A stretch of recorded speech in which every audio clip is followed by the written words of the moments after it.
Practice 5।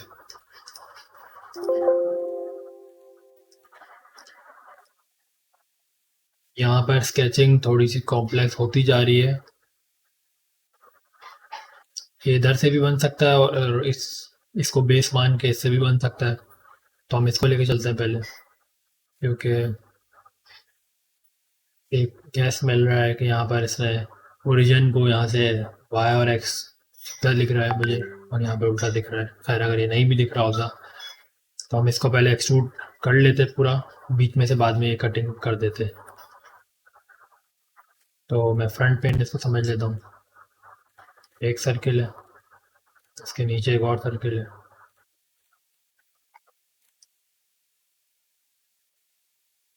यानी कि बाहर का सर्किल है। कट्स को अभी हम इग्नोर कर रहे हैं, जो कि 25 मल्टीप्लाई बाई 2, यानी कि वो रेडियस है और डायमीटर ये बन गया हमारे पास, नीचे का 30 है। 60, इनकी सेंटर टू सेंटर लेंथ 100 है।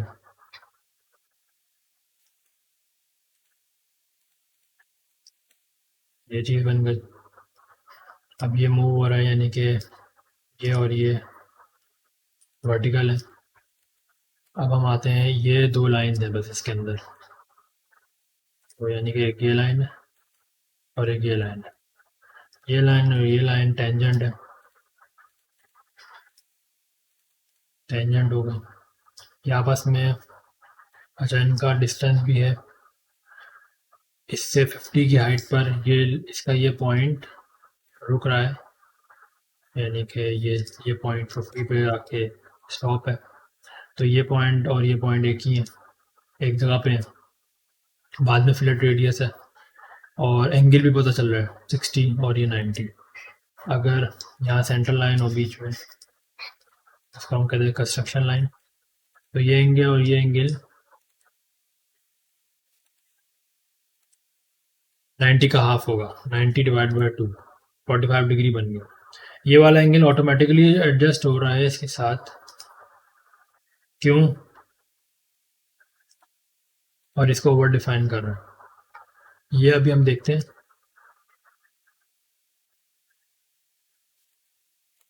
और इसके बाद हम सबसे पहले अपना स्केच कंप्लीट करने की कोशिश करते हैं। पता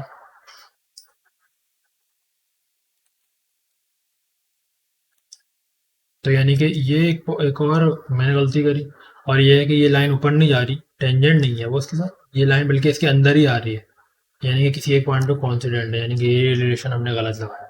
वो लाइन सम कहीं इस तरीके से आ रही है बीच में, ठीक है, इस तरीके से बीच में कहीं आ रही है। और ये एंगल भी हमें पता है, तो ये और ये 60 का हाफ है 30। अब ये दोबारा ब्लैक हो गया, तो यानी कि ये लाइन जहाँ तक भी जा रही हो, लेकिन इतना पता चल जाए कि हम इसको यहाँ रोक भी सकते हैं, कॉन्सिडेंट का रिलेशन देके बाद में, या तो फिर ट्रिम भी कर सकते हैं। ये हमारी चीज़ तैयार है। इसके बाद हमारे पास ये जो साइड में एक चीज़ लग रही है वो है फिलेट रेडियस। फिलेट की कमांड ये रही, इसमें हम लिख रहे हैं 10 और वो इस जगह पे लग रहा है। ओके, ये भी हो गया फिलेट रेडियस। इस जगह पे भी लग रहा है, ये जगह पे जब लगेगा कि जब आपके पास, ये क्यों नहीं लगेगा जब तक यहाँ पे ट्रिम नहीं हो जाएगी एंटिटी ट्रिम जब होगी, जबकि ये दोनों साइड पे लाइन आ जाएगी, वरना सर्किल पूरा का पूरा कट जाएगा। अभी हम इसको मिरर कर, पहले हम इसको ट्रिम कर देते हैं, और ये वाली साइड पूरी की पूरी, और राइट क्लिक करते हैं, सेलेक्ट चेन दबाएंगे तो ये सारी लाइन से चीज़ें सेलेक्ट कर लेगा। मिड लाइन भी सेलेक्ट कर ली, मिरर कर दिया, दोनों साइड पर आ गई। अब हम इसके ऊपर ट्रिम लगा देते हैं, यहाँ पर, यहाँ, यहाँ और यहाँ। आखिरी चीज़ ये वाली रह गई थी जो कि हम चाह रहे हैं वहाँ रेडियस आ जाए, फिलेट रेडियस 10 का 10, ये भी हो गया हमारे पास। ओके, एंटिटी तैयार है फॉर एक्सट्रूजन। एक्सट्रूड हो रहा है, ये पूरा टोटल लेंथ 45।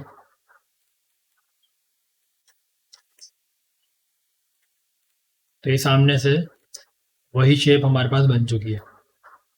साइड से हम इसको देखेंगे तो ये यहाँ से यानी कि स्लॉट एक कटी हुई है, तो अगर हम देखें साइड के प्लेन यानी कि वो राइट प्लेन बन गया अब हमारा जो कि मिड में है, वो हम सबसे पहले एक सेंट्रल लाइन लगा लेते हैं। इसके मिड पॉइंट को स्नैप किया इसने नीचे से लेके ऊपर तक, उसको बोल देंगे कंस्ट्रक्शन लाइन। अब मैं एक रेक्टेंगल ले रहा हूँ, यहाँ पे एक रेक्टेंगल बना दे दिए तो बना दिया मैंने। इसका राइट क्लिक करके सेलेक्ट मिड पॉइंट और ये वाला कंट्रोल दबा के मिड पॉइंट दोनों सेलेक्ट हो गए, कोइंसिडेंट कर दिया।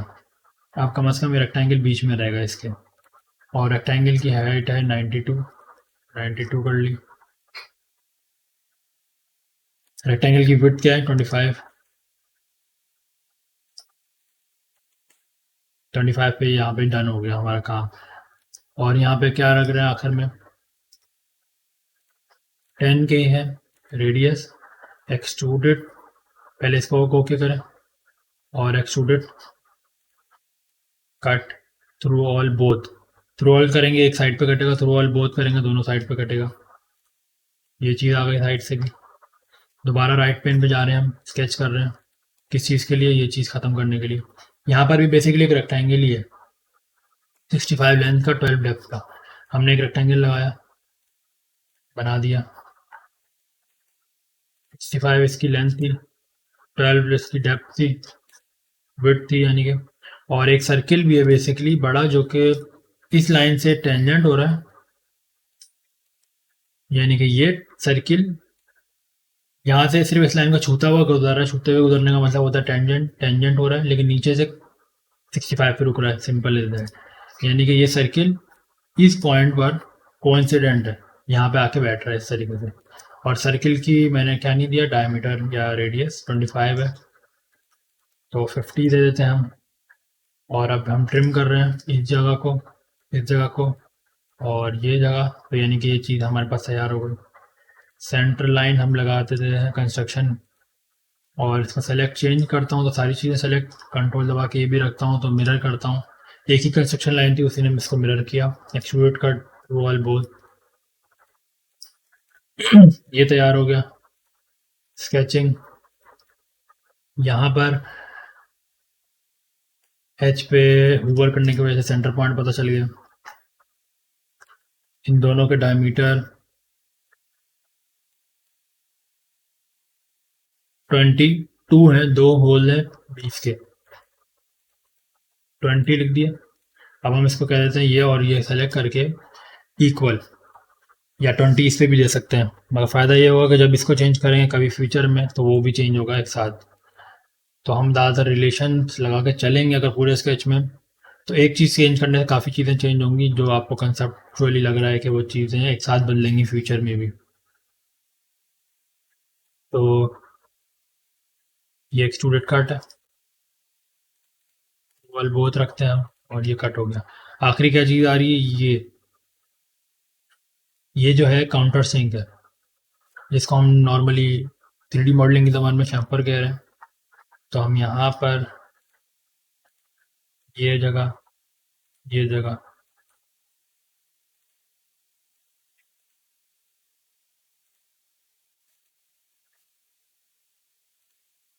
सारे एजेस सेलेक्ट करने के बाद हम कह रहे हैं कि फिलेट के अंदर नीचे शैम्फर भी आता है, वहाँ पे भी आ जाता है राइट क्लिक करने से। और ये 5 का बोल रहे थे, क्लिक ओके, तो ये 5 का शैम्फर यहाँ पे तैयार हो गया। और ये भी लिख रहा है कि 5 का शैम्फर है, टिप TYP का मतलब है टिपिकल। जितने भी और आपको शैम्फर नज़र आ रहे हैं वो 5 के ही हैं, उसका लिखने का मकसद ये। तो ये चीज़ हमारे पास तैयार हो गई। हम क्रॉस सेक्शन देखते हैं इसका,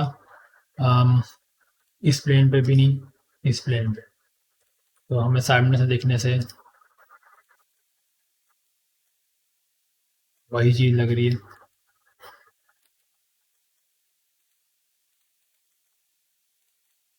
ठीक है जी।